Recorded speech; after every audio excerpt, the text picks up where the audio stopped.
Salam, selamat pagi, salam damai sejahtera untuk kita seluruh pendengar setia Renungan Sabda Pagi dimanapun kita berada. Kembali kita berjumpa dalam Renungan Sabda Pagi kita hari ini, Sabtu 17 September 2022. Kiranya damai dan sejahtera Tuhan tetap memenuhi hati dan pikiran kita. Sebelum kita mendengarkan firman Tuhan, mari kita menyiapkan hati dan pikiran kita bersatu dalam doa. Terpujilah namamu ya Tuhan untuk segala kasih dan kemurahan-Mu Bapa yang tetap masih menyertai dan menemani kehidupan kami. Tuhan, pada saat ini kami sungguh rindu mendengarkan kebenaran firman-Mu. Kiranya Roh Kudus Tuhan menuntun kami untuk boleh mengerti apa yang menjadi kehendak-Mu bagi kami pribadi lepas pribadi. Ini doakan Bapa, di dalam nama anak-Mu Yesus Kristus kami datang berdoa dan bersyukur selalu. Amin. Firman Tuhan yang menjadi renungan sabda pagi kita terambil dari kitab Matius 5 ayat 13 sampai ayat 14. Matius 5 ayat 13 sampai 14. Kamu adalah garam dunia.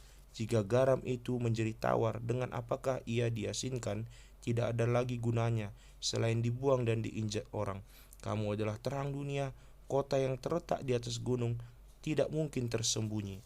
Tema yang menjadi renungan sabda pagi kita yaitu menjadi garam dan terang dunia.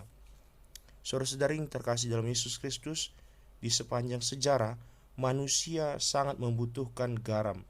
Bahkan sekitar 400 sampai 500 Masehi, garam menjadi lebih penting daripada emas, sehingga ungkapan yang terkenal pada waktu itu adalah sebagian orang tak memerlukan emas, tapi tak seorang pun dapat hidup tanpa garam. Ya, kita semua membutuhkan garam. Garam selalu ada di dapur, juga di meja makan. Garam berfungsi memberi rasa pada makanan. Bagi kebanyakan orang, makanan yang tawar tanpa garam sangat tidak enak. Makanan yang kelebihan garam atau asin juga tidak enak.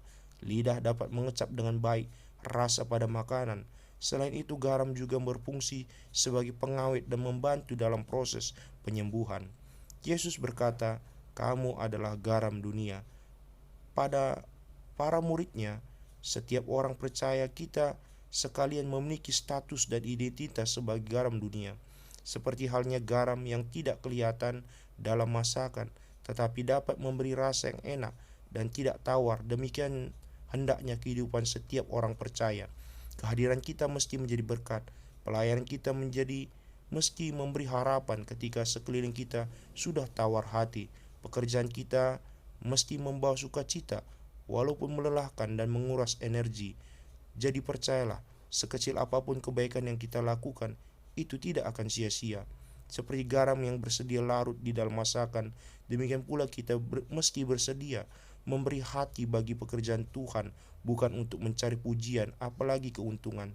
Seperti garam yang bersedia larut bersama bahan-bahan lain, demikian juga bersedia bekerja sama dengan sehati dan tanggung jawab yang menjadi berkat. Garam tidak meminta dipuji secara khusus, tapi garam tetap menjalankan tugasnya. Seperti garam, kita mesti setia dalam panggilan menjadi berkat di tengah keluarga, pekerjaan, pelayanan, dalam pembangunan, di tengah jemaat, bahkan di tengah dunia. Jangan mengharapkan dunia berubah tanpa kita mulai dari diri kita sendiri. Dunia yang saat ini warnai perilaku saling menjatuhkan. Dunia saat ini dalam keadaan kegalauan karena situasi yang sulit secara ekonomi. Yesus berkata, "Kamu adalah terang dunia."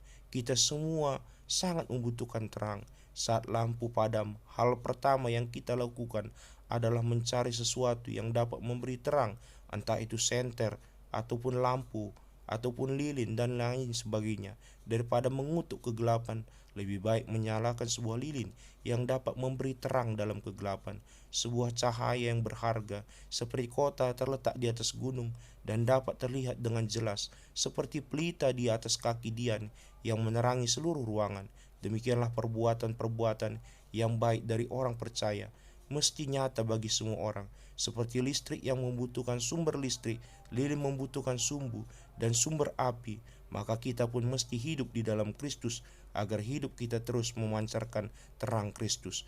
Terang berfungsi untuk membimbing. Terang dibutuhkan agar orang tidak terjatuh atau menabrak sesuatu pada saat gelap. Orang Kristen harus bersandar pada Tuhan dan menjadi teladan bagi orang lain. Terang seperti apa yang kita nyatakan bagi suami, istri, dan anak-anak kita. Oleh karena itu mari mulai dari diri kita sendiri, nyatakan terang mulai di tengah-tengah keluarga. Jadi garam dan terang dikenal karena identitasnya. Garam identitasnya garam, terang identitasnya terang.